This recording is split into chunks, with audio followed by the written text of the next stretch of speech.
This world has become a strange hell filled with monsters invulnerable to ordinary weapons. The only hope for humanity is a select few with superpowers. The strongest among them was our MC, K. But even he is not almighty, and when he was betrayed by an organization and trapped with dozens of monsters, he died. Fortunately, he regressed back in time to before the apocalypse. He was reborn in the body of a baby, retaining his knowledge of monsters and his main power, which allows him to absorb the powers and abilities of the monsters he kills. After looking around more carefully, he realizes that he has somehow become a baby. As he's trying to figure out what in the world is going on, a slippered foot walks into his room. K immediately goes on alert, backing into the corner of his crib as the strange person looms over him. His mind swims with different thoughts as he tries to figure out who this person is and if they are from the organization. But then the woman leans down with a loving look on her face and greets him as A-chan. It looks like this strange woman is his mother, and she came to check on him once she realized that he was awake. The woman goes back to cooking once she realizes that he's all right, and Kei, who's now A-chan, takes a moment to look around. Everything looks peaceful and clean, unlike the world that he's used to. The TV is on and he can hear people moving around outside the house. It also doesn't look like there are any monsters outside. This is clearly an era of peace, and for him to suddenly find himself here as a baby, that means that he must have gotten reincarnated. He is now in another world where the catastrophe didn't happen, and more importantly, there's no organization here. That means, for the first time in a truly long time, A-chan is going to have a taste of freedom. Despite everything he has gone through in his life, the god of fate hasn't abandoned him. This day will always be remembered as the day of new beginnings. He takes a look at the nearest calendar and sees that the year is 2020, meaning that he woke up before the great catastrophe. That's not good since he can't do anything with his current baby body. He can't even stand up without holding something, and his little limbs are too small to support his body. His throat also feels strange compared to his older body, so he can't talk either. All of that is terrible news for him since time is of the essence. There's no time for him to just be a normal baby when the world is about to enter the apocalypse. A-chan looks towards his mother and wonders if she is someone he can rely on. Instead of relying on her, though, maybe he can just use her like a puppet to achieve his goals. She has to be good for something. Even if she doesn't look too reliable, she's the only adult that he can get access to.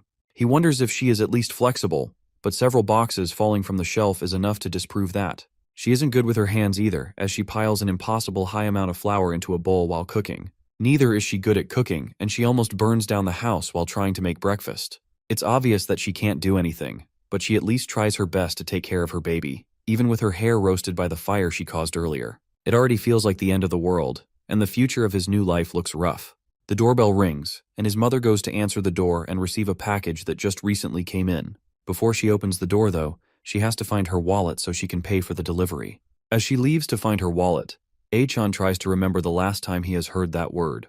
The last time he remembered hearing about packages was when delivery workers took packages to meet a lot of people. Those delivery workers also happened to be infected, and it ended up being a terrifying situation. As he starts to realize the situation and what that package delivery might really mean, the door slowly opens, and a ghoulish voice comes in from the other side, urging him to take the package. As the door fully opens, it's just as A-chan predicted. The person on the other side is infected, and they have turned into a delivery monster. A-chan can't be scared, and even with his baby body, he has to find something to use to defend himself. The only thing available to him is the baby bottle that his mother gave him, and a pillow as well. He grabs the pillow and throws it on the ground, when suddenly the monster launches an attack straight at his head.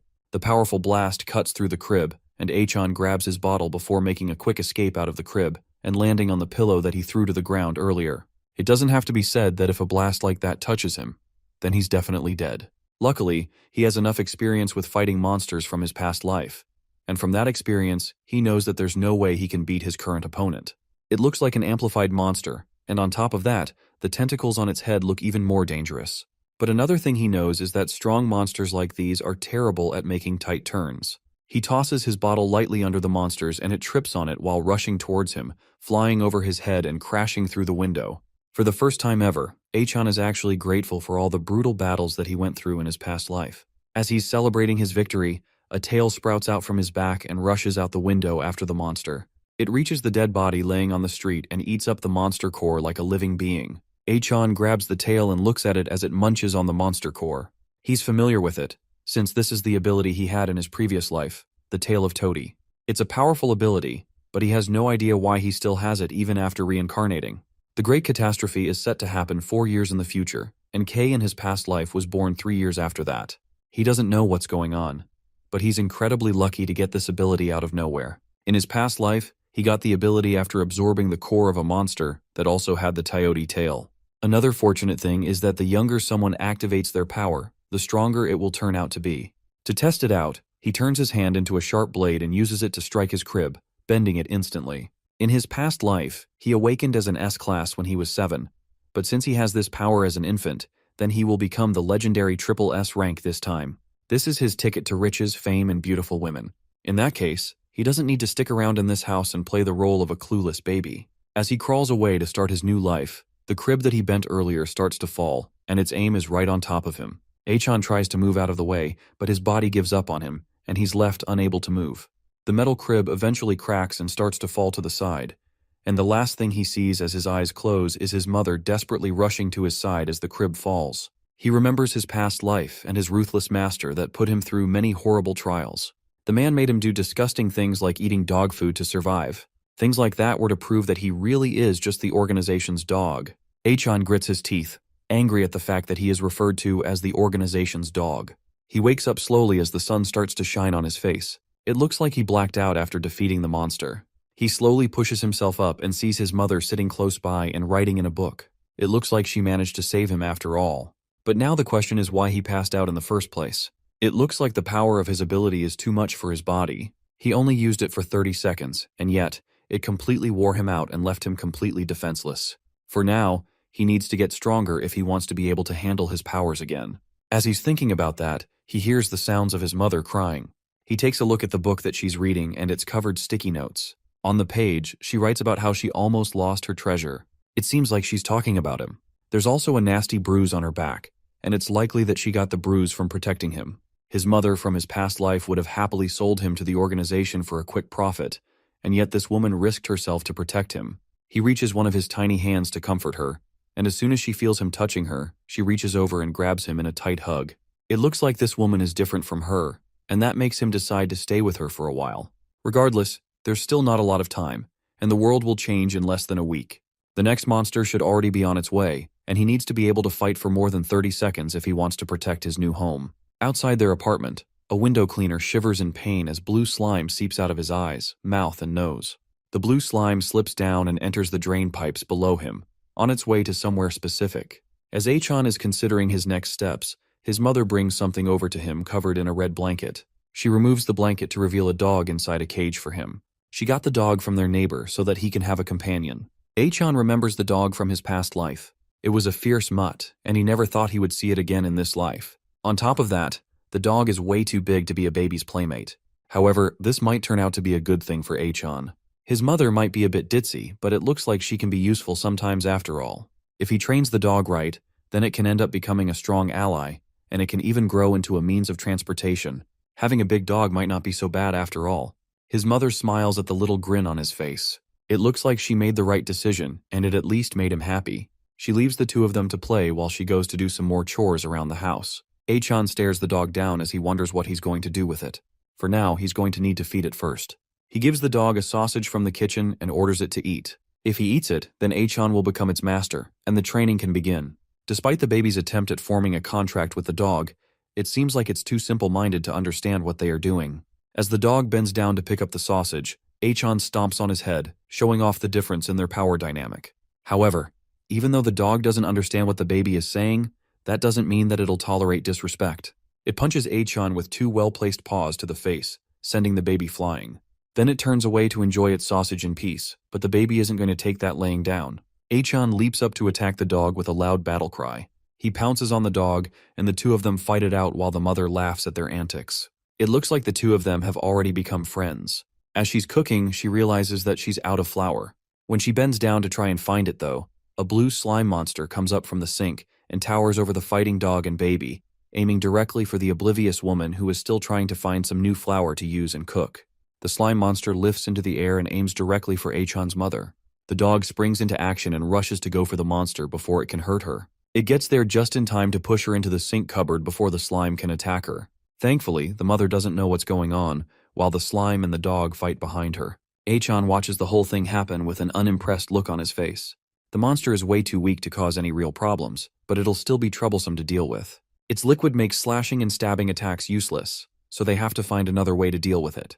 His mother tries to get herself out of the cupboard, but she's more concerned about the pain in her head, not even realizing the intense battle happening between the dog and the monster behind her. The slime eventually starts to envelope the dog, and begins to morph into something different. Achan is going to have to act fast before things get out of control. He remembers from his past battles that the slime monster is weak to dryness, so he has to find something to use to dry it up. He immediately notices his bottle filled with powdered milk and opens it before tossing it at the monster. The slime recoils and shrinks in size before bouncing around the room. Losing moisture thanks to the milk sent it into a panic, and it's reacting because of it. Achan takes the opportunity once it stops moving to trap it under a dustbin. It looks like things have cleared up, and both the dog and his mother peek their heads up from behind the kitchen counter. His mother then accidentally spills flour on the both of them, leaving them more disoriented than they already were. Because of the flour spill, his mother rushes off to go and wash herself off before the flour stains her outfit. Meanwhile, Achan continues to enjoy the thrill of managing to catch a monster. Slimes can be used as a natural monster repellent, which means that if he manages to spread the slime's liquid on the windows, then it can act like a deterrent from any monster attacks that may happen in the future. Suddenly, the dustbin starts to shift, and the slime leaps out from under it, taking advantage of the silence as an opportunity to escape.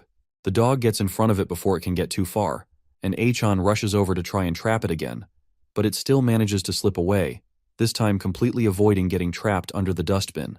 Before it leaves, it raises a middle finger at the two of them as it slips out the window.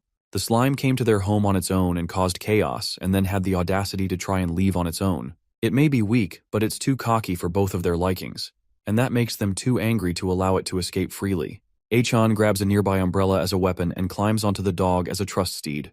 It's time for him to chase after the monster before it gets too far and causes even more trouble. There's no way they can let it escape so that it can cause more trouble for them or others in the future. They get to the ground floor of the building and see the slime perched on top of a building. It drips its liquid on the head of a girl passing by, and she looks up just in time to see it leaping down and trying to swallow her up. Achan and the dog rush to their rescue as the baby tries to figure out what to do. If he uses his own strength, he definitely won't be able to hold out against the slime, but if they let the monster feed on the girl freely, then the place will end up becoming a sea of blood. That kind of scene is something that Achan has seen enough of in his past life. The dog is just fast enough to reach the girl in time and leap over her, while Achan opens up the umbrella and blocks the rain of slime before it can hit the girl. The slime is not deterred and jumps off the umbrella, this time aiming to attack the dog and baby directly. Since Achan can only use his powers for a short time, he has one shot to use and end the monster in an instant. He shoots an enhanced punch with his powers, blowing through the monster immediately and destroying it. The slime explodes and rains down on the area, completely defeated, while Achan and the dog stand victorious after the short battle. Thankfully, he was in time to save the girl before she became slime food, but she also saw him use his powers, and she looks terrified. Without wasting a second, the girl takes off sprinting down the road without looking back. It's understandable that she ran away, considering the scene that she just witnessed. The more difficult thing to think about is how long it'll take him to clean up this mess. His tail comes out from his diaper and goes to absorb the slime scattered around the street. It looks like the tail has the power to absorb another monster's ability. In his past life, the only way for K to absorb a new ability is if he switches it out with the previous one. However, now, the tail is quickly eating up all the scattered slime liquid and turning the power into his own. He tests out the power by forming a slime ball in his hand, and it really does look like the two powers are coexisting. In his past life, K tried his best to make sure that he switched abilities as little as possible so he wouldn't get caught by the organization.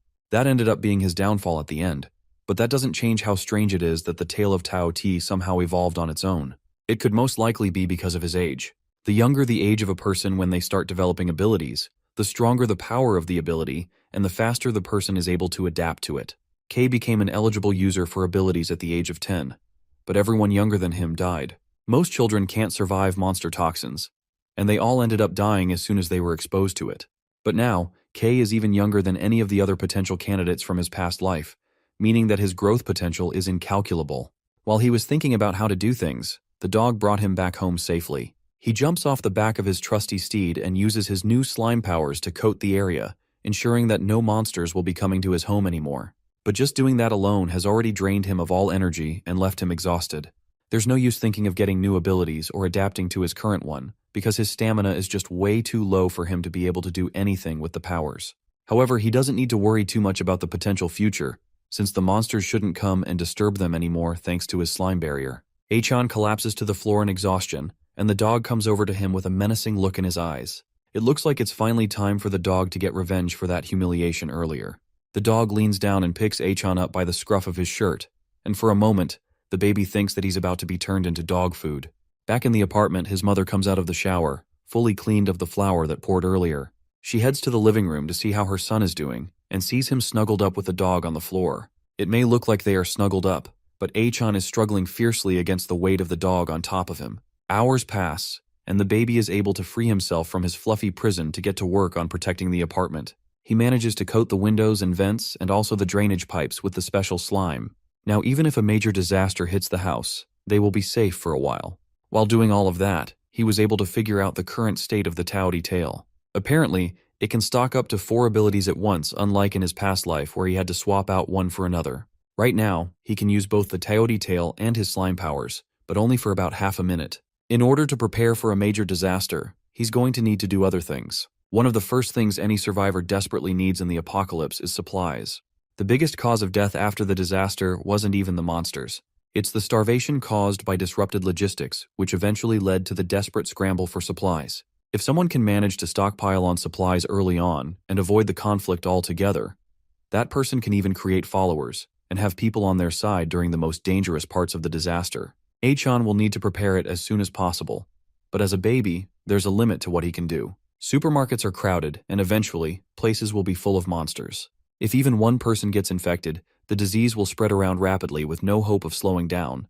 With his current body, Achan definitely won't be able to handle a large horde alone, but there also aren't many places that he can get supplies from right now. As he's thinking about any other options he might have to get supplies in the future, his mother's phone rings on the living room table. He goes to check who it is and sees messages coming in from the landlord's group chat. Luckily, her phone isn't locked, so he can easily open it up and see what's going on. The people in the group chat are discussing a weird virus that's spreading around and how people infected by the virus are becoming monsters. It's clear that they don't yet know the severity of the apocalypse that's coming, and Achan is more than happy to enlighten them a bit about it. He sneakily creates an account and hops into the room, informing people about how a great disaster is coming and they need to get their supplies before everything goes to chaos. Although he's trying to help them by giving them carefully guided instructions, it's clear that no one believes him. The fact that he doesn't even have a profile yet since he freshly created the account also doesn't help his case. There's nothing for him to do as a baby, and online forums aren't much help either. At this rate, all of them will end up dying before the organization even forms. A friend request suddenly comes in on the phone. He accepts the request out of curiosity, and the person on the other end cuts to the chase and tells him that they want to make a deal with him if he is really searching for supplies. The person's username is Hot, and it sounds familiar to the baby. That was the same name of a woman who worked for the organization that was also named Hot. His guess is spot on, and the person on the other side of the screen is indeed the Hot that he's thinking of. She relaxes against the chair in a room filled with computers and gadgets while texting him. It looks like things are about to get very interesting for her. It's clear that whoever she's talking to is a very cautious person, however. Before making any type of deal, they want to hear what her plan is. Talking to them has already become very troublesome, and they've barely spoken any words to each other. So she decides to be direct and make him a proposal in hopes of sealing their deal. She offers to give him all the supplies he wants, whether that be food, water, armor, or whatever else they may need. The only thing that she will place a price on is any information that he needs. That goes for 100 million yen. But for Hot, transportation is also a problem, so she offers to give him the information that he needs, if he gives her 20% of the supplies that he collects. Both the tone of her voice and the 100 million yen starting price sound like something more fitting for a grade schooler.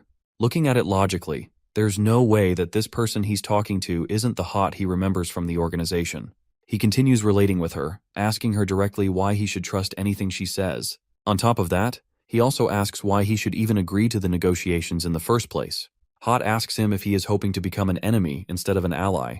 She would prefer that they get along instead of bickering or distrusting each other. The baby agrees and asks to know where the place to pick up the supplies is. She tells him that she put the information in a mailbox at the bottom floor of the apartment building where he lives. The organization hasn't formed yet, which means that Hot isn't an executive of it yet. And despite that, she's still a dangerous woman who uses information to toy with people for her own gain. Once she sets her eyes on her target, she will use every trick she knows to exploit the person to the fullest extent that she can. There's no way she would want to get along with someone that she just started talking to. She just wants to lure him into a trap using information as the bait. This time, however, Achan is wise to her tricks, and he will be the one to stir things up, not her. He takes a rest first and sleeps for 2 hours. By the time he wakes up, his used up stamina from earlier is completely recovered, and he's ready to go and get the information he needs. The elevator has security cameras, and he definitely doesn't want to reveal his identity to her so easily. So instead, he turns his attention to the stairs. As he gets there, he realizes that there is one problem with his plan. He is still a baby, and the stairs are much too difficult for him to climb with his current body. In that case, he has to rely on his fluffy companion. He turns to the dog sleeping on the couch, knowing that the pooch is his only hope of getting to that mailbox. Achan goes to wake the dog up by grabbing the dog's tail and dragging it, but the dog is not amused. It slaps Achan away with its tail, sending the little kid flying with a red cheek. And Achan thought that he had managed to tame the beast, but it looks like they are still not on good terms. Achan spots something on the kitchen counter that should be able to help his cause. It's a box of treats, and he should be able to use that to lure the dog into helping him. He pours some of the dog treats in his hands and brings it up to its nose. In a matter of seconds, the dog gets up and agrees to the deal immediately. It looks like despite its strong face, the mutt is actually rather easy to please. With his transportation secured, the next step is getting to the place where Hot dropped the information before his mother wakes up.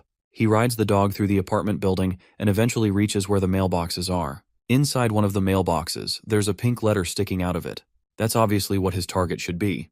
But there's also a camera watching the area as well. It's obvious that Hot wants to use the camera to confirm his identity. If that happens, then his information will be sold immediately and he will lose his upper hand. Hot doesn't mess with people she doesn't know, so Achan has to keep his anonymity no matter what. In that case, he just has to throw her off. The baby activates his powers, stretching slim red tendrils around the room and scanning the surroundings for anything suspicious. Besides the apartment's security camera, he manages to find 3 other hidden cameras most likely installed by her. It's obvious that she desperately wants to expose his identity. Hot laughs in her computer room, eagerly waiting to see what kind of sucker will fall for her trap this time. However, without anyone getting close to the mailbox, she receives a confirmation from the person that she's been speaking to that he has already collected the information. She desperately looks through the camera footage, but the only thing she sees on the feed is a dog idly standing beside the mailbox. Little does she know that behind the dog is the target of her annoyance, sneakily trying to read the letter without her knowing. He managed to figure out where the camera's blind spot was, and used his furry companion to hide and read the letter subtly. He grabs the flyer from the mailbox and rushes away without being seen. The flyer points him to a clearance sale deal in a supermarket within the area, and that's most likely where he needs to go. As he reads through the flyer, Hot anxiously blows up his phone, asking him to reveal who exactly he is. He taunts her back by telling her that he will reveal his identity if she gives him 100 million yen. That angers Hot even more at the fact that whoever this person is, they are clearly underestimating her, and she wants to make sure that they regret it. She activates a spider surveillance system hiding within a drain and orders it to scan the entire building. The spider-looking device is equipped with a camera, as well as being dustproof, waterproof, and resistant to temperatures, magnets, high speed, and electric shock. The spider makes its way towards Achan and the dog, but it's immediately stomped by a pair of fluffy slippers coming down the stairs behind them. Hot cries out in pain as her $30 million robot is destroyed in a matter of seconds. The person responsible for destroying it is his own mother, and she came down to look for them after not seeing them for a while. Hot cries over the loss of her spider device, but luckily it seems like the audio function still works. She can hear a female voice on the other, and then she realizes that the call function also works, which means that they should also be able to hear her. She picks up the mic and tries to threaten whoever is on the other end, warning them that they have not won just because they managed to squash her spider. Now that she has heard their voice, she can expose all of their messages and their dark past all over the internet. She continues taunting them, but whoever is on the other end doesn't respond. Instead, they continue talking to someone else, commenting how they are wearing light clothes and they could get a cold. That's when Hot realizes that the person on the other end can't hear her, and she's been talking to herself the whole time. On top of that, after doing a bit of research, even with her vast network and connections, she can't seem to find out who the person on the other side is. Whoever they are completely hidden, and she has no idea. Meanwhile, Achan gets a free ride back to the apartment from his mother. She scolds him for coming out on his own and tells him how dangerous it is. Meanwhile, the mechanical spider lays crushed on the floor, and it can only be used at 4% capability. Hot eventually reaches out to Achan again and tells the baby that she will give out the information for free as well as the supplies. It looks like she has given up already, and it's almost disappointing how easily she gave up despite all the trouble she caused. When they return to the apartment, Achan is surprisingly let off the hook for running out of the apartment.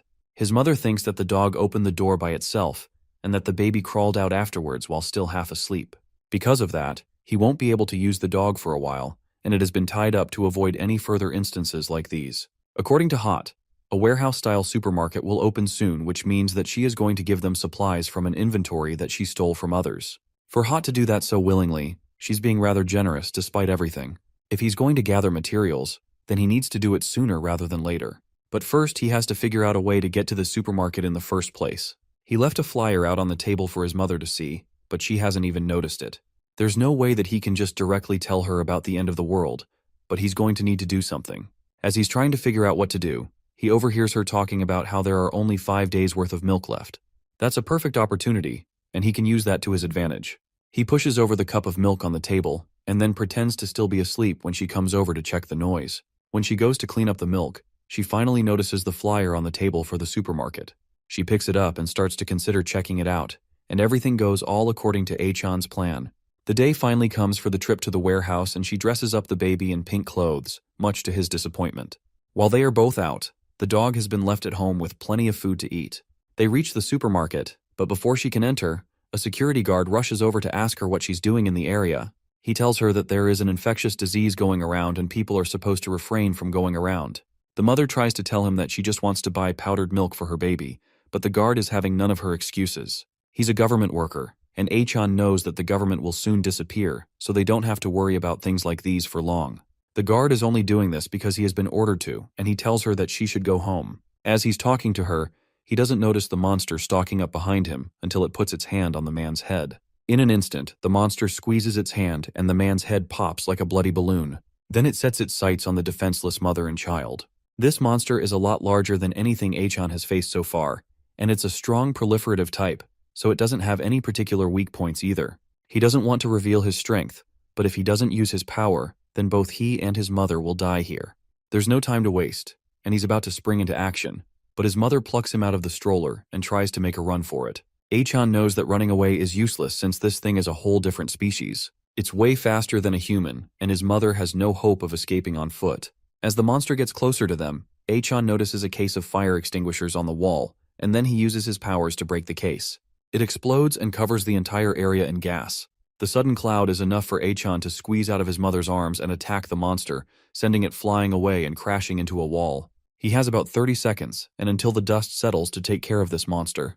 In that 30 seconds, he is going to need to settle the fight with this monster before his mother notices what's going on. His mother has passed out because of the sudden attack from the monster, so he has to make sure to take care of everything before she wakes up.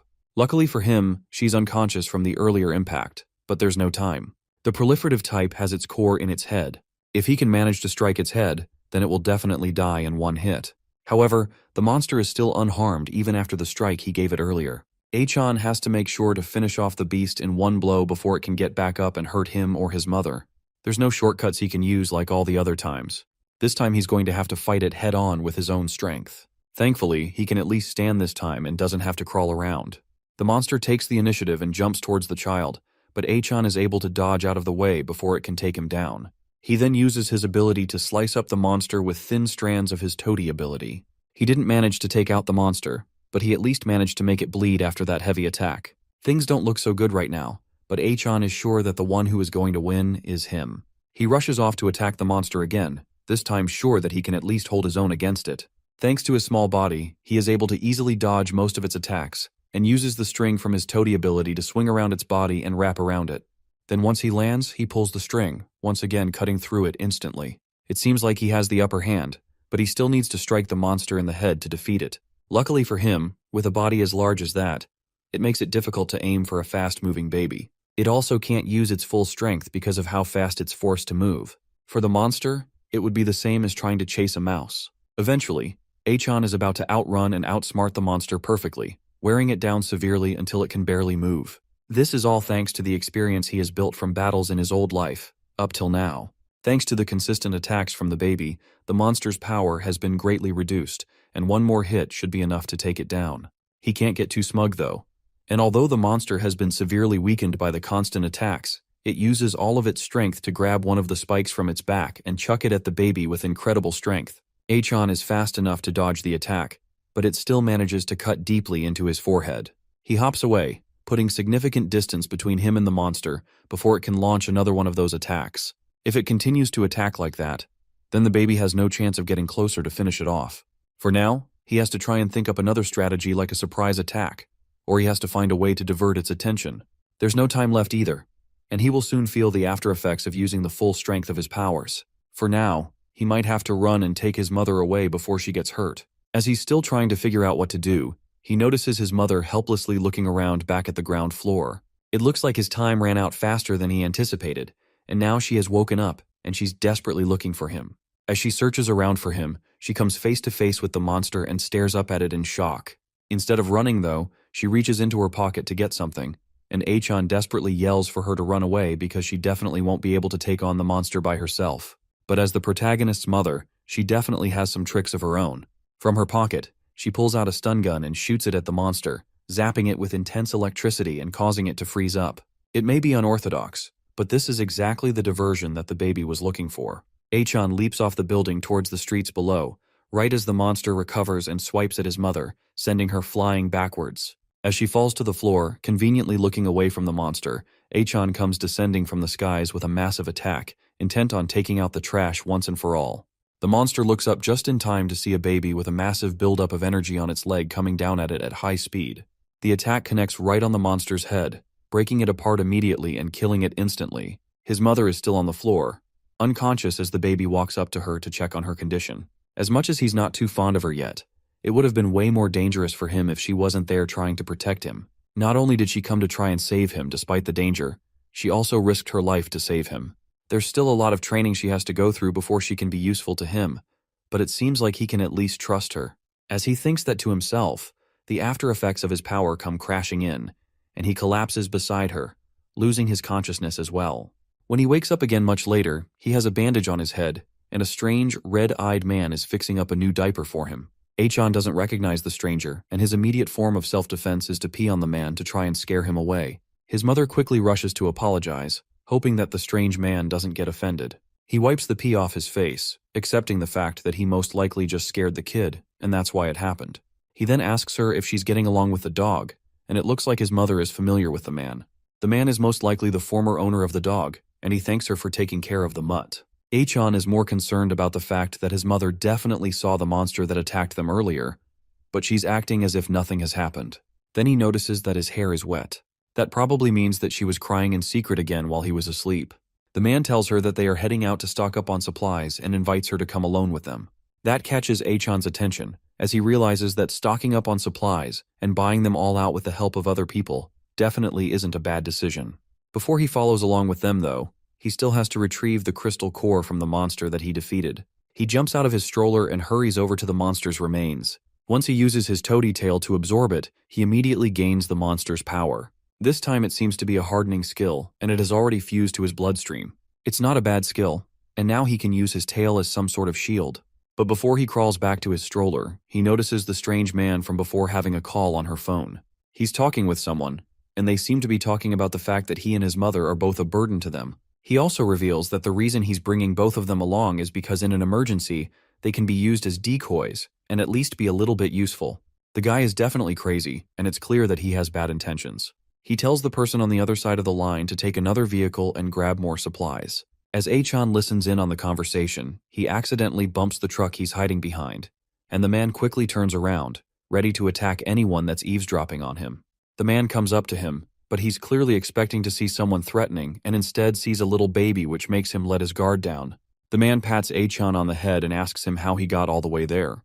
Then he gets back on the phone and tells the person on the other end that the baby heard their conversation. But he doesn't care about it since he's just a baby. On top of that, since Achan is just a baby, killing him won't be a problem.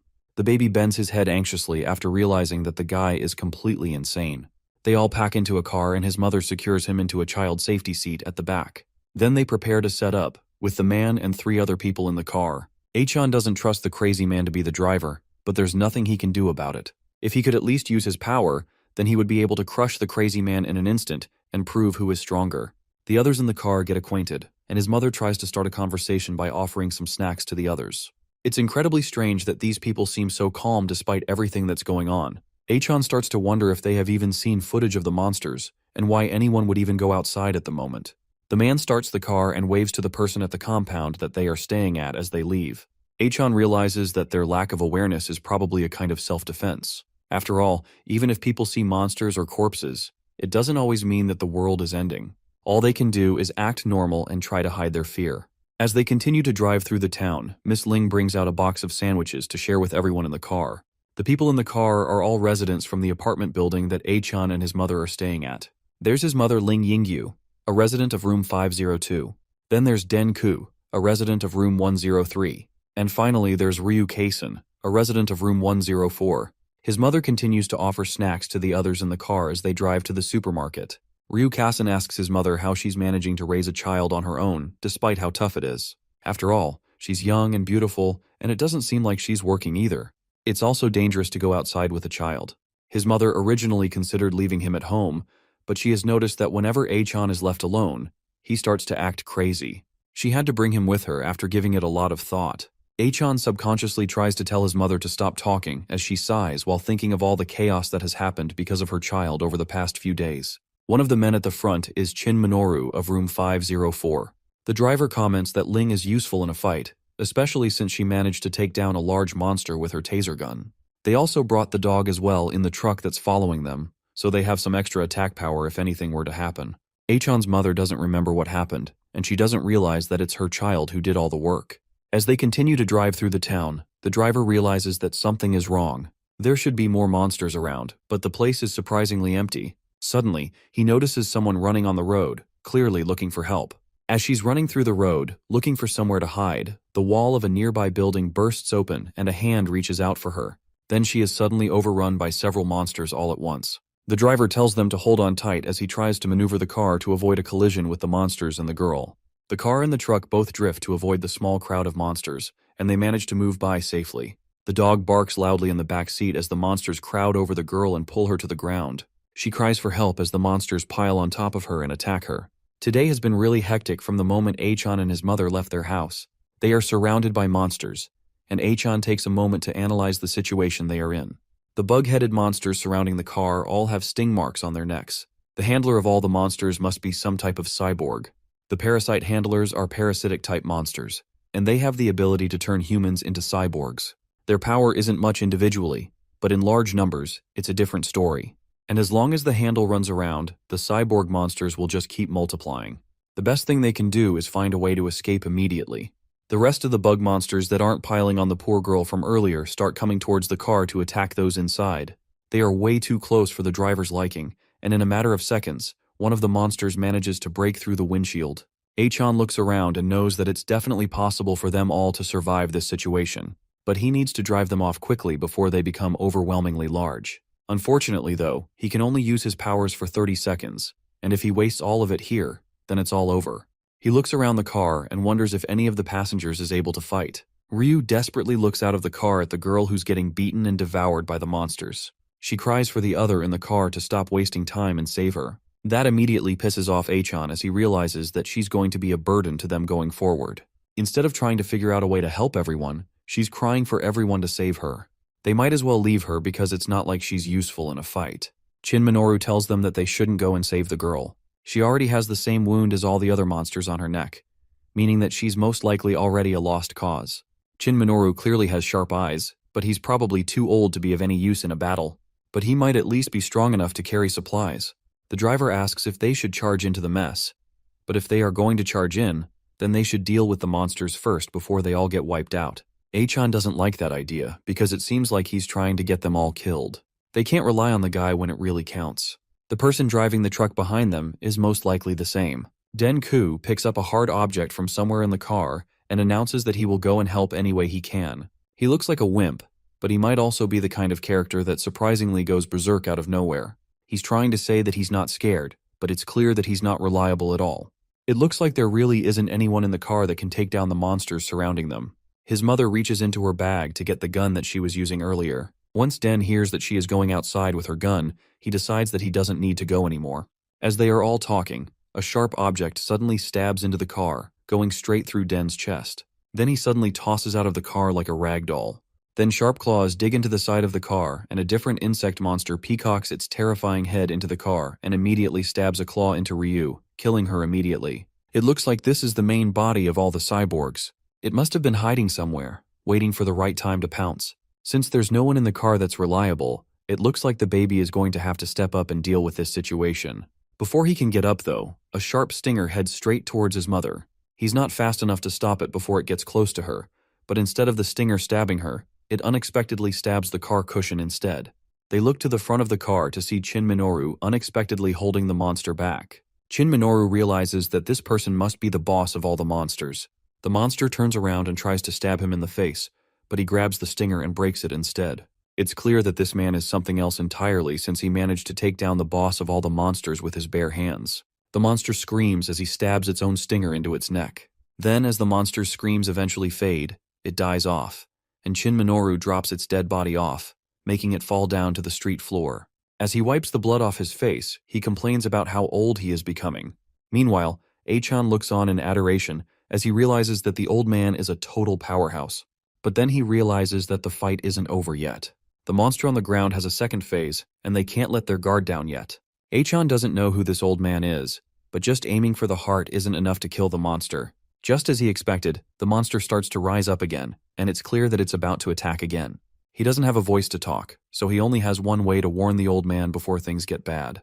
He cries out as loud as he can, causing the old man to look behind him and narrowly dodge a sneak attack from the insect monster. The old man has seen this before when he was still in the Special Combat Division. He immediately realizes that the monster won't die by stabbing its heart. That explains why the man seems to be so strong. He worked in the Special Combat Division, and that's why he has training to deal with monsters like these. The man jumps out of the car to attack the monster and bring it down. It looks like it won't die easily from simple methods, so Shin Minoru decides that this time, he will use all his energy to crush the monster once and for all. He grabs the monster by its head and slams his knee into its face, causing the skull to crack immediately. Just from the little fighting that he's doing, it's obvious that he has refined battle knowledge, and for him to make the decision to go for the head came very quickly. He should have realized sooner that the old man was from the military, and that he has special skills beyond the others in the car. In his past life, when he was the organization's dog, even though the military was already wiped out by the time he started going on, he heard rumors that after the government collapsed, the military became the largest force resisting the monsters. They were the enemies of the organization back then, but among them, there was the Special Combat Division which worked at the core unit. It seems that they underwent a special training, and they were a thorn in the side of the organization. Thanks to the man's efforts, they can finally go to the supermarket and get the supplies they need.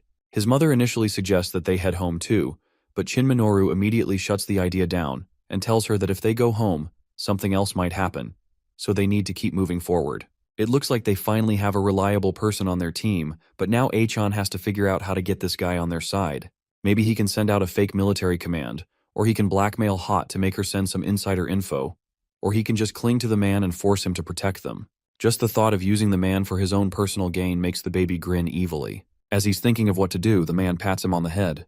Then he tells Miss Lin to stay close to him with Achan so he can protect them a little. She immediately agrees and promises to not be a burden to him and to follow him diligently. He tells her not to expect too much from him, and he just wants to help them. She thanks the man for his help earlier in taking down that boss monster, but he tells her not to mention it. After all, if Achan hadn't cried earlier, then he would have definitely died from the monster's attack. Then he tells the little baby that the more foolish someone is, the more they desire profit. That almost sounds like he could read the child's mind and know the selfish thoughts that he had earlier. Achan crosses his arms and decides to peacefully accept the help from the man. But he knows that Shin Minoru's personality will end up being his downfall. They finally reach the supermarket that they have been aiming for since the beginning, but the gate is closed. It looks like it's their day off. The ad said that the supermarket would be open, but the place is clearly closed for business. Achan knows that Hot is a master hacker and she probably shut the supermarket remotely. Suddenly the door opens up and the driver explains to them that he had a friend remotely open the door from somewhere else. As he says that, he smiles and flashes his phone, reminding them that they should remember to thank his friend later. That makes Achan suspicious, and he sneakily pulls his mother's phone out of her bag to check it. He opens the messages and sees that Hot sent him a message recently informing him that she saw their car on the security camera and opened the gate for them. That confirms that the driver definitely knows Hot. That makes things a lot more complicated for him, because Hot and the driver are both very suspicious people to him. They eventually enter the supermarket, and Achan is just tired now that they have finally reached their destination. The supermarket is huge and there are a lot of supplies in the warehouse. There are also no cameras in the area, so it looks like the baby doesn't have to worry about being spotted when using his powers. Then he notices that the old man brought a weapon rack with him. That's to be expected of a former Special Combat Division soldier, but now that they are in the supermarket, the man that's been guiding them this entire time has suddenly disappeared. There also doesn't seem to be any staff in the supermarket, so there's no way for them to buy or check out. As they are trying to figure out what they are supposed to do in the warehouse, they hear clapping coming from elsewhere in the building. They look forward and see the man from earlier smiling cheekily and tapping the boxes around him. Then he declares that everything in the store has already been purchased by his organization. The moment Kay dreads the most has finally come true. The person standing in front of him is none other than a member of the organization. Even Kay's dog doesn't like him as it starts barking furiously. The driver finally shows his true colors, confessing that he's only used all of them to gain access to the supermarket. Now that he's done with them, it's time to dispose of them like worthless trash. During his boastful monologue, Kay immediately spots a tattoo on the man's arm, which is a clear sign that he truly belongs to the organization. With darkness in his eyes, the man declares that the supermarket now belongs to the East Lotus Society, his voice filled with menace. His threat is especially aimed at the old military man. As he pulls a weapon from his pocket, he warns them not to move. The name of the society instantly catches Kay's attention. He realizes that this branch of the organization is anything but ordinary. They are a group of forerunners responsible for enforcing the hunting project. This group has already been spreading their crimes even before the calamity begins. That must be their reason for gathering supplies because they sense the coming disaster. Now Kay understands why he had a bad feeling about this man, something he sensed from his smug tone. But whoever this person is, Baby Kay is ready to take him down. Meanwhile, Lin and the old man quickly grasp the gravity of the situation and notice the lackeys surrounding them. But the old man is prepared as he immediately scoops up a shovel and hurls it at the generator. It strikes with force, embedding into the machinery that could burst at any moment, and the sound of a potential explosion starts echoing through the area. The driver, however, remains standing calmly, something the old man doesn't miss. In the next moment, the man smirks and pulls out a remote to control the cart. The old man realizes the situation is slipping out of his control. He leaps to tackle the driver, but at the last second, he's thrown back by a stack of cartons. The next moment, the old man finds himself staring down the barrel of a gun. With a chuckle, the organization member remarks that he won't let a military veteran slip away so easily. He then warns him not to move. But unexpectedly, Lin steps in, gun in hand, and warns the man to back away from the old man, or she'll shoot. She demands to know his motives. The man, clearly entertained, realizes just how spectacularly clueless she is for not having grasped the situation until now. He even asks if she'd still think he's innocent after he shoots her. Lin, still living in her own cheerful bubble, offers to share the supplies like she's hosting a picnic. He actually laughs at her naivety, which is almost impressive. She's acting like she's the one calling the shots here. He then reminds her of the time he left the dog with her. Not out of kindness, of course, but because when he went to collect the money, the owner was already dead. So naturally, he figured he might as well get rid of the dog too. That's when she showed up, and he thought it'd be entertaining to see how she'd juggle a full-grown dog and a baby. Shockingly, things worked out back then.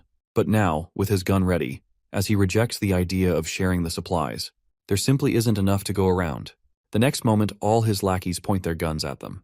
The boss declares that weaklings like Lin should die. This moment triggers a memory in Kay, when he was under the control of the organization, left with no choice but to eat rats just to sate his hunger. Back then, he was looked down upon just like this. He snaps out of his reverie when his dog gets ready to attack the goons. Kay immediately throws the slime at the generator, which causes blackout. The next moment, darkness swallows everything, and the boss shouts for everyone to stop shooting until they can find light. At the same time, the boss raises his gun. Seizing the opportunity, Kay activates his power and is about to punch him when the old man suddenly intervenes, kicking the boss instead. Both Kay and the old man look at each other in astonishment. Kay understands that it's his bad luck to be seen by the old man, who is part of the military. Eventually, they might consider him a monster, and there's a real chance he'll be turned into a research subject because of his powers. As expected, the old man is thinking along the same lines as he is wondering whether Kay is a monster. Just as he prepares to attack, the baby Kay immediately leaps and settles on an upper rack, right in the old man's blind spot. The old man switches on his flashlight. Kay had also planned to turn on the light, but he's wary of the old man. He scoffs, realizing he has no choice now but to take the old man down first. However, his plan is interrupted by a sudden noise that alerts everyone. People look up and spot a slime that distracts the entire group. With a smug smile, K takes his usual seat in a trolley and prepares to enjoy the show. To his astonishment, the slime transforms into a doppelganger of the old man. It attacks him, and soon everyone finds themselves fighting against their own clones. The old man, too, braces for battle against his double, cursing under his breath at this new disaster. Lin is terrified to see her perfect clone standing right in front of her and pleads with it not to come any closer. Her voice draws the old man's attention. He glances back and sees Kay crying nearby while his clone tries to climb into the trolley. The old man assumes he must have seen this clone before. That means our little dude's plan is working perfectly as he's now shedding crocodile tears, just waiting for the old man to swoop in like a knight in shining armor. As expected, the old man immediately attacks the clone when it tries to reach Kay. However, he grows frustrated when the clone reforms itself effortlessly, thanks to its slime-like nature. Realizing brute force alone won't work, he hurls his shovel aside, deciding it's time to adopt a new strategy better suited to dealing with monsters like this. He opens his armory box and pulls out his gun. Meanwhile, Lin manages to defeat her clone using an electric gun, because electricity being a known weakness of slime creatures. Kay also defeats his clone through a relentless barrage of attacks, another known weakness. In the end, the old man destroys his clone using raw firepower. But the battle isn't over yet. Another slime clone launches itself at Lin, only for the old man to shoot it at the last moment. However, the creature is still alive, trying to refcur him, but the old man continues to fire, determined to finish it off. He may not have killed it completely, but he's definitely done some serious damage. But at the same time, the boss also gets back on his feet, ready to attack, just as the old man remains occupied, fighting off the slime. Kay curses under his breath, while frustrated by the situation. He can't use his powers openly. Doing so could expose his secret. He's taken by surprise when the boss suddenly grabs him and takes him hostage, warning Lin and the old man to drop their weapons. What the boss doesn't realize, however, is that he has just made things more convenient for our clever boy. Kay silently activates his slime power and takes control of one of the boss's lackeys. That lackey then unseals a grenade, and in the next moment, a massive explosion rocks the area. Though the boss survives the blast, he still has Kay in his grip. Kay, however, uses the chaos to his advantage as he spots a first-grade crystal core and quickly snatches it with his tail before anyone notices. The boss, badly shaken and nearly killed in the explosion, rushes into another room and slams the door shut behind him in a desperate bid to protect himself. Inside the room, several more goons are waiting. The boss declares that it's time to move and orders them to prepare the car as they're getting out of here. The goons immediately begin to comply. At that very moment, our boy notices another tattoo, this one etched into the side of the man's neck, revealing his name. Now everything becomes crystal clear to Kay. This person is none other than the true boss of the organization, Lai. He's the one who turned Kay's life into a living hell in his previous life. Back then, however, Lai always wore a mask, which is why Kay never got to see his face. Who would have thought he'd get the chance to witness it now, as a baby no less? Kay's baby glare is so intense that Lai actually feels it and even scolds him in annoyance. The next moment, a red mist begins to fill the air around them. This is called a crimson dust, which is a dangerous phenomenon in this catalyst-infested world, hazardous to any human being. Those who come into contact with it either die or mutate into monsters. That explains why, just moments later, several of Li's lackeys begin to transform into grotesque beasts and charge toward them. But Lai, in his usual cruel fashion, decides to use Kay as monster bait. Without a second thought, he tosses the baby into the room with the creatures and flees the scene, leaving him behind. Kay, as usual, understands the plan well, but he's ready to unleash his true power even with a witness present. He pulls the core from his pocket and activates it. In the next moment, he transforms into a full-grown fighter, primed for battle. The overwhelming monster charges at him, but his tentacles intercept the attack without hesitation. Now fused with the crystal core, his abilities reach a new height, so enhanced that the monsters around him barely register as physical beings anymore. Another creature attempts a laser strike from its eye. Without flinching, Kay advances straight through the beam and pierces into the creature's body. He's almost amused by how easily he can control his body. His tentacles now move with deadly grace, slicing through the monsters like vegetables on a chopping board. Meanwhile, Lai watches the scene unfold with growing horror. Confused and shaken, he fails to grasp Kay's identity, having missed the transformation from infant to warrior. One look at his pale face tells Kay everything. He knows Lai doesn't recognize him yet. That makes it all the more satisfying. Kay moves forward, his eyes dark with purpose. There's no hesitation now. The moment for revenge has finally come. Even terrified, Lai immediately prepares to defend himself. He pulls out his gun and fires at Kay. Fortunately, Kay is faster than the bullet itself. Though the body he's transformed into isn't his original, compared to his infant form, The speed and agility it offers are on another level entirely. As K closes the gap just an inch away, Lai assumes he must be a monster. But our boy doesn't give him the chance to speak. In one swift motion, he hurls Lai across the room and slams him into a corner. Now coughing up blood, Lai mumbles something about a story he once heard from someone, but now sees was true. K briefly wonders who that person could be, but he doesn't have time to dwell on it. Lai suddenly pulls out a syringe and injects himself with a strange drug. Within moments, his body begins to shift grotesquely, morphing into a monstrous form. Watching the transformation, K immediately realizes the truth that long before the Great Catalyst, the organization had already been experimenting with this drug, a formula designed to turn humans into monsters without stripping away their sanity. As the monster grows, K is visibly terrified. It lunges at him immediately, and though he barely manages to block the attack, he quickly retaliates with his tentacles. But from that single clash, he realizes his opponent is no ordinary threat. The monster continues its relentless assault, striking at him with silver tentacles, which K narrowly dodges. Just by observing its movements, K understands this creature was meant to trap him from the very start. A chill runs down his spine as he recognizes that this is the same monster that killed him in his past life. But this time, he's not the same person. He's not that helpless version of himself anymore, and he has no intention of dying to the same beast again. With renewed determination, he evades each attack with sharp focus and defiant energy. Then suddenly, a powerful explosion erupts against the monster. As the dust settles, K sees the old military man reloading his guns with bullet, which he has stolen from the East Lotus Society. The irony isn't lost on him. The old man is using the bad guy's weapons for a good cause.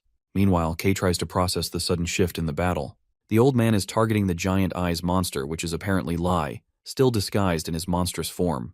Watching the tides turn, K can't help but grin widely. The game is changing, and this time, it's in his favor. Lai remembers the time he joins the organization, when one of its representatives lures him in by warning about an impending catastrophe in the world. She makes it sound like joining the organization is the only way for him to survive. Then she hands him a drug as a gift for joining, while adding that it can help him uncover his true nature. At the time, as he looks at the medicine, he isn't convinced by her words. He thinks he already knows his true nature well enough. But once he takes the injection and awakens his monstrous side, he becomes convinced that she was telling the truth, because he is born into a monster that thrives on exploiting other people's weaknesses. For example, when he is just a kid, he tells a fat lady that her husband is cheating on her. When she gets angry, he adds as proof that he heard her husband calling her an ugly sleeping piggy a little while ago. The woman, who might be already insecure about her figure, immediately believes him and becomes furious with her husband. After getting hit, the husband decides to divorce her. When he leaves, she is devastated by her own perceived ugliness. And like a guardian angel, Lai lures her into his trap by promising to introduce her to people who definitely won't bully her. This is how he exploits people's hearts, by gaining their trust, then draining them later. His scamming nature has turned him into a con artist, a monster in human skin. That's why he is now born as a level 4 monster, Trickster Lai. Up until now, the monster our boy witnesses is just hallucinations.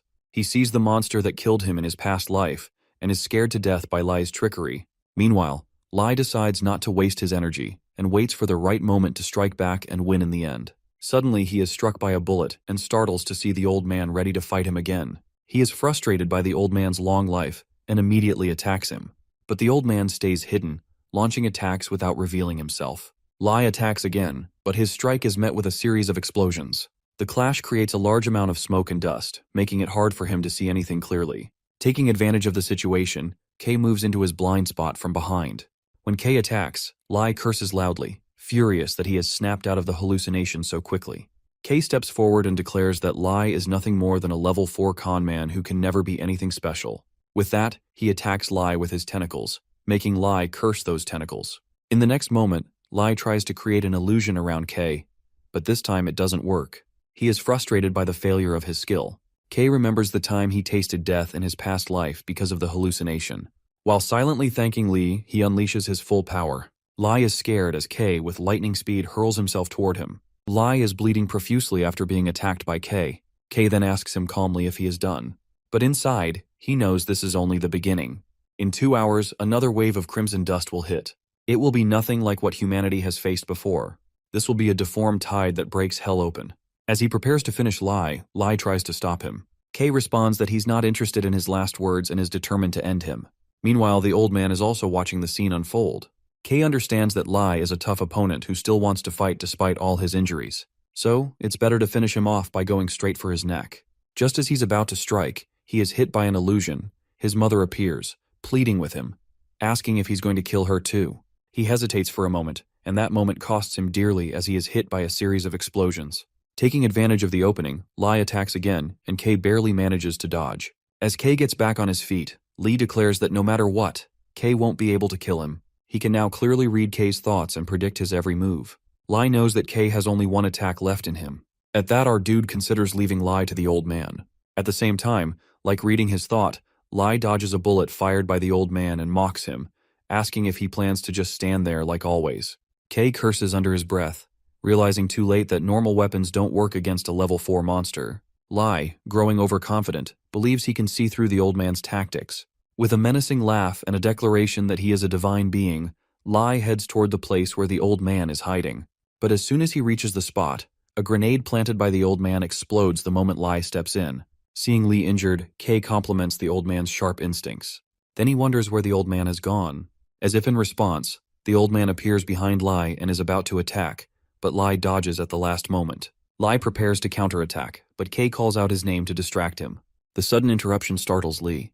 Grinning, Lee asks Kei if he wants to know about his future. While he is momentarily distracted, the old man shoots him. Suddenly, a vision penetrates Lai's mind as he sees himself dealing with weaklings, people who are beneath him. Kei is showing Lai a future where he is always the loser, always useless in the end. Kei tells him that this is his fate. Furious, Lai grabs his head and denies the claim. Another vision flashes that he's bowing before others in a pathetic stance. He refuses to accept this future. Enraged, he lashes out wildly, but in the end, ends up injuring himself. The next moment, they all stare in disbelief as Lee has cut off his own head. Watching the scene unfold, Kei grins. He has finally fooled the greatest con man of all. As Lee's head flies from his body, he once again glimpses Kei's memories. His eyes widen in fear as he sees the monster standing before him. The next moment, his severed head hits the ground, and he screams for Kei to get out of his mind. He yells at Kei, declaring that this is what the warning about the baby truly meant. The old man glances at Kei, his attention piqued. Lai continues, his voice strained that Kei is the egg of calamity, startling both Kei and the old man. Lai warns that by starting this revolution, Kei has forfeited any chance at a normal life. From now on, the organization will hunt him relentlessly. Before he can reveal more, another gunshot rings out and Lai is silenced by a bullet. Kei and the old man turn quickly toward the source. A new figure steps out from his jeep, calmly explaining that if one doesn't kill their enemy in time, they will become their own enemy.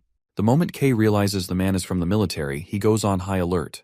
The newcomer calls the old man teacher, crediting him for the very lesson he just spoke. His name is Captain Lai On, but he is more famously known as the Snow Wolf. Before the student and teacher exchange greetings, another monster comes up behind Lai On. Without even flinching or moving, he kills the monster. Our guy, who is watching from behind the box, is astonished to see it. At that moment, the old man asks Lai On to be there on purpose because he intends to go home and look after his grandchild. While taking out his phone, Lai On pleads with his teacher to return to headquarters, as they are in a state of emergency. He then shows him a picture of his granddaughter, who is safe and sound. He reminds him that the military needs their commander. While listening to this, Kei immediately realizes that this old man is none other than the top commander of the military. Then Lai On asks the old man whether he wants to confirm his granddaughter's safety. The old man agrees to go with him. Meanwhile, Kei is scared and unsure of what to do. When he moves, it draws their attention. Before a moment passes, Lai On is already on him, gun pointed. Fortunately, Kei has already transformed into his baby form. Lai On suspiciously asks whether he is the monster he saw a little while ago. Kei, meanwhile, is scared to death, wondering if Lai On is going to shoot him. But the old man steps in, informing his student that he is the one who placed Kei there. While scooping him into his arms, he whispers to Kei to keep pretending. With that, Kei starts crying like a baby, which he literally is. Lai On comments on how well he goes with the baby. Suddenly, our boy senses a strange aura coming from Lai On, and looks at him closely. In that moment, he wonders whether he has seen him before in the organization. Later, Kei is placed in the nursery with the other babies. When the nurse places him in the crib, Lai On tells her to go back, and she complies without question.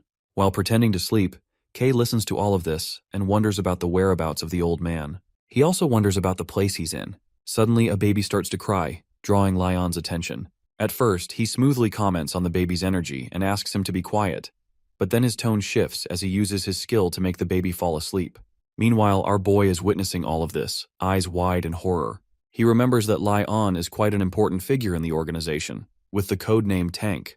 Not only that, he possesses a very rare and formidable ability in which he can exploit and explode the blood in anyone's body at will. He knows that Lai On has used his skill on the baby, which causes oxygen deprivation, making the baby unconscious rather than fall asleep naturally. He is someone K knows he must be cautious of, especially after his earlier attempt to kill him.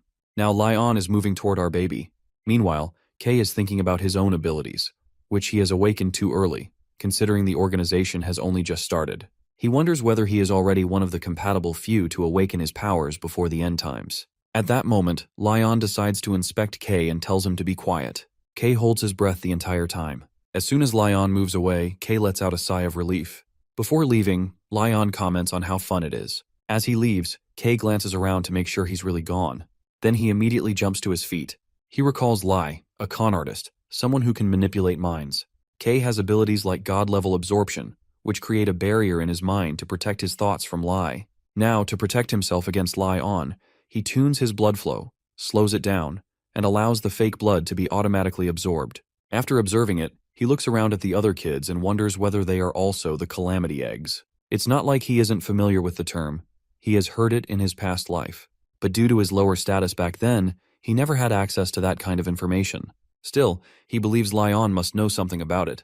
He then analyzes the situation with the military, which was eliminated in his past life by the organization. His thoughts drift to the old man, who clearly doesn't trust Lai On, since he wanted to personally check on his grandchild. He also wonders about the inspection Lai On performed on him.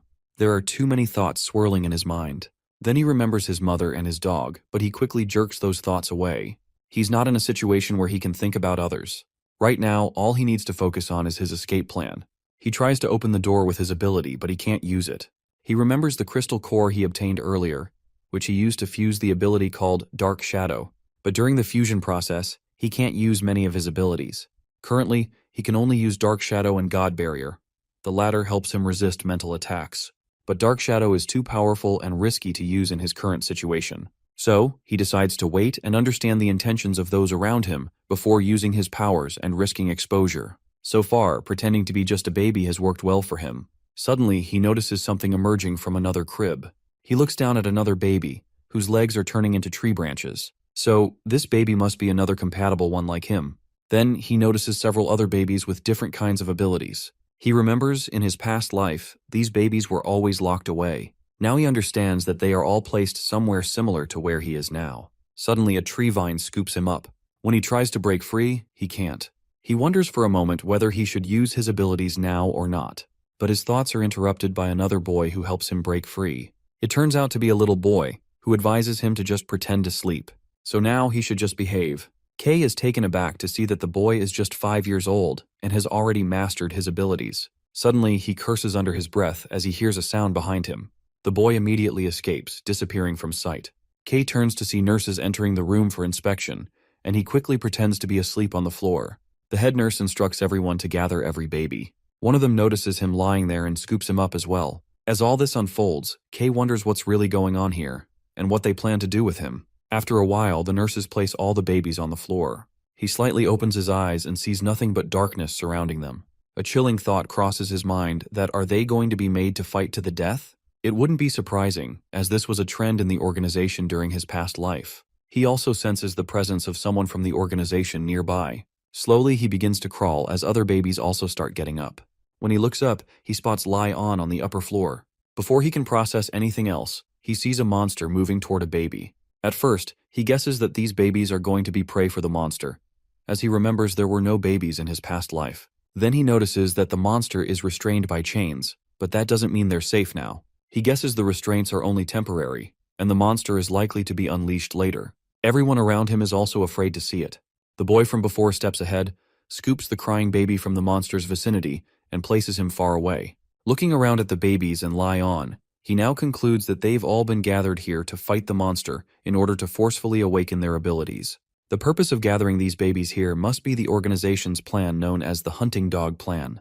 After Lai, the plan is entrusted to Lai On.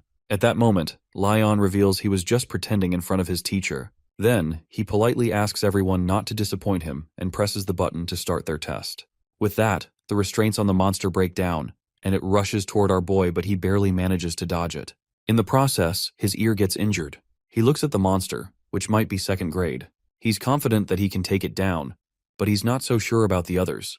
He looks around at the others, who are scared to death. One of the toddlers starts to cry, drawing the monster's attention. Now it's moving toward that baby.